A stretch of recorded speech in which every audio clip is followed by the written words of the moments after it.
Hello दोस्तों,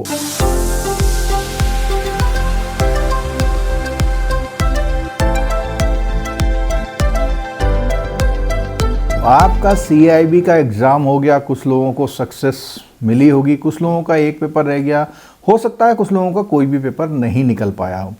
दोस्तों, इसके पीछे कुछ कारण है। सीआईबी को हम सिंसियरली नहीं लेते और हम कोशिश करते हैं कि लास्ट वीक, लास्ट मंथ या लास्ट डे में हम लोग पास कर लें। हालांकि हम लोग भी कहते हैं कि भैया लास्ट डे में कम से कम एक दिन में कुछ पढ़ लो तो शायद पास हो जाए, पर वो चांसेस उन्हीं लोगों के अच्छे होते हैं जिन्होंने पहले से कुछ सीखा है, बैंकिंग में पढ़ा है, उनका बैकग्राउंड कुछ उस पेपर का है। कोई कॉमर्स बैकग्राउंड का है, मान लिया कोई एमबीए किया हुआ है या कोई रिस्क मैनेजमेंट के कोई कोर्स किया हुआ, तो वहाँ पर तो बेनिफिट मिल जाता है। तो अगर आप चाहते हैं कि आपका सीआईबी सिंगल अटेम्प्ट में निकल जाए तो उसके लिए आज हम कुछ टिप्स दे रहे हैं। और दोस्तों, इससे पहले हम आगे बढ़ें तो ये जानकारी आपके लिए है। दोस्तों, इससे पहले हम आगे बढ़ें, आपको बता दें अगर आप जेआईबी सीआईबी की तैयारी कर रहे हैं और अगर आप बैंकर हैं तो ये इन्फॉर्मेशन आपके लिए बहुत इंपॉर्टेंट है। जो हमारा इंटरेक्टिव लाइव बैच है दोस्तों, जो जेआईबी का है 19,999 का बैच है, उस बैच में एमसीक्यू की क्लासेस और रिकॉर्डेड क्लासेस आपको मिल रही हैं, जो कि 4,999 का चल रहा था, लेकिन अभी रजिस्ट्रेशन के दौरान आपको 1,000 का स्पेशल डिस्काउंट यहाँ पर मिल जाएगा और ये आप अभी करा सकते हैं 3,999 में, जिसका लिंक नीचे डिस्क्रिप्शन बॉक्स में दिया गया है। जो लोग सीआईबी की तैयारी कर रहे हैं तो उसमें एमसीक्यू और केस स्टडी जो कि सर की स्पेसिफिक डेवलप की गई हैं, उसके साथ रिकॉर्डेड आपको जो भी लाइव क्लासेस होंगी पूरी, वो टीम जो है आपको पूरा लाइव कोर्स कराएगी। और उसके साथ साथ ये जो कोर्स है 24,999 का, जो कि आपको 5,999 में मिल रहा था,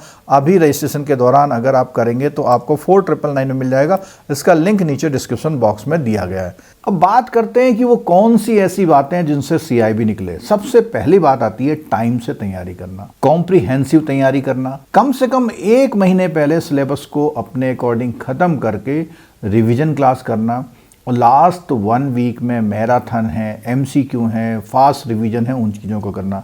अगर आप ऐसा करते हैं तो आपका सीआईबी निश्चित रूप से निकल जाएगा। सीआईबी के पेपर में 1 या 2 पेपर आपके ऐसे फंसते हैं जो सैटरडे संडे, यानी जिसमें बिल्कुल भी समय नहीं होता है। आने वाले वीडियो में हम बताएंगे आपको कि सीआईबी का जो इस समय एग्जाम शेड्यूल बना है उसमें कौन सा पेपर कंटिन्यूशन में है, यानी सैटरडे संडे में है। और दोस्तों, कॉम्प्रिहेंसिव स्टडी के बाद आपको एमसीक्यू, रिवीजन, एमसीक्यू, ये रिपीटेशन करते रहना जब तक कि आपको किसी भी टॉपिक में पकड़ ना हो जाए। और टॉपिक का सिलेक्शन करते समय आपको ये ध्यान रखना है कि पहले 100% टॉपिक को मत सेलेक्ट करें। भले ही आप एक बार में पढ़ लें 100% टॉपिक को, लेकिन जब आप कोर तैयारी करते हैं, जब आप रिवीजन पे आते हैं, तो उन खास टॉपिकों को जरूर करें। इसके लिए एक वीडियो हमने अलग से भी बनाया है, जिसका लिंक नीचे डिस्क्रिप्शन बॉक्स में दिया है। और इस वीडियो को लेने के लिए आप मोबाइल एप्लीकेशन को डाउनलोड कर लीजिए, क्योंकि उसके थ्रू नोटिफिकेशन से ऐसे इस तरह के जो जानकारी वाले वीडियोज़ होते हैं जिससे आपको हेल्प मिलती है सीआईबी का एग्जाम कंप्लीट करने के लिए, वो भी आपको मिल जाएंगे।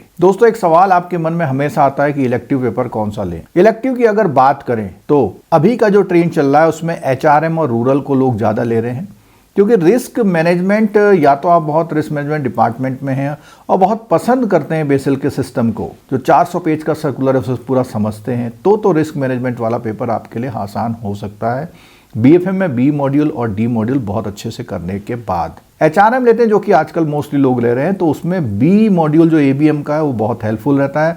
लेकिन अगर आप एचआरएम ले रहे हैं तो बी मॉड्यूल को डेफिनेटली करिए, उसका दोनों फायदा मिलेगा, एबीएम में भी मिलेगा और आपको आगे इलेक्टिव में भी मिलेगा। आईटी आपके किसी पेपर से कनेक्टेड नहीं है, आपका जो डोमेन है, आपने पुराना एक्सपीरियंस है, अगर आईटी का रहा है और आईटी की अच्छी डिग्री आपने ले रखी है तो ही आप आईटी को सेलेक्ट करें। रूरल बैंकिंग की बात करते हैं, जो लोग रूरल बैंक में हैं या नाबार्ड के थ्रू कहीं बैंकिंग में हैं, तो उन लोगों के लिए रूरल बैंकिंग का पेपर कहीं अच्छा हो सकता है, बट पढ़ना पड़ेगा। ऐसा नहीं है कि बिना पढ़े पास हो जाए। हालांकि फीडबैक ये रहता है कि जो प्रायोरिटी सेक्टर लैंडिंग है, गवर्नमेंट की जो स्कीम्स हैं, जो एग्रीकल्चर स्कीम्स हैं, वो काफ़ी उस पर बेस्ड क्वेश्चंस वहाँ पे पूछे जाते हैं।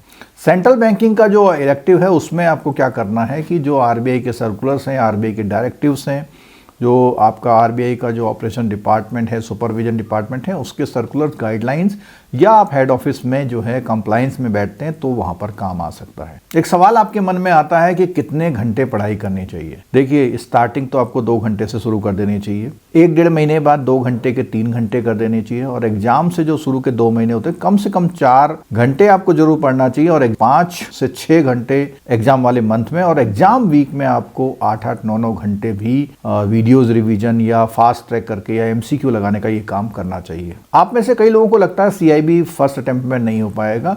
हमारे इस वीडियो के पीछे कई सारी आपकी स्क्रीन्स ऐसी दिख सकती हैं जिसमें साफ साफ लिखा हुआ है कि CIB cleared in first attempt. तो ऐसा नहीं है कि CIB फर्स्ट अटेम्प्ट में नहीं होता, बहुत बार होता है, लेकिन ये आपकी सिंसियरिटी और आपकी लगन पर ही काम करता है कि कितनी मेहनत आपने करी है और कितना मेमोराइज किया है, और एग्जाम वाले दिन आपका दिन कैसा था, ये बहुत इंपॉर्टेंट होता है कि आपके तुक्के कितने सही जा रहे हैं। अगर आप चाहते हैं कि इस बार आपका CIB क्लियर हो जाए तो दोस्तों हमारे जो लाइव इंटरैक्टिव बैच को ज्वाइन कर लीजिए, जिसमें आपको MCQ और केस स्टडी जो है सर की डेवलप की हुई प्रोवाइड की जा रही हैं, और उसके साथ साथ कॉम्प्रिहेंसिव लाइव क्लासेस कवर की जाती हैं, जिससे आपका काफ़ी कॉन्सेप्ट क्लैरिटी आती है और आप उसको रिवीजन में यूज कर पाते हैं। इस बार जो लोग भी हमारे कोर्स से पास हुए हैं उन सभी को बहुत बहुत कॉन्ग्रेचुलेशन, और जो लोग कहीं और से भी पास हुए हैं उनको भी बिल्कुल डेफिनेटली कॉन्ग्रेचुलेशन हमारी तरफ से। आपसे रिक्वेस्ट करते हैं कि अगर आपको हमारा कोर्स ठीक लगा हो तो अपने दोस्तों को जरूर रेफर कीजिएगा, जिससे वो लोग भी इसका फ़ायदा उठा पाएँ। और जो लोग जिनका पेपर अभी CIB नहीं हो पाया उनको बिल्कुल भी निराश होने की जरूरत नहीं, दोबारा से लग जाइए।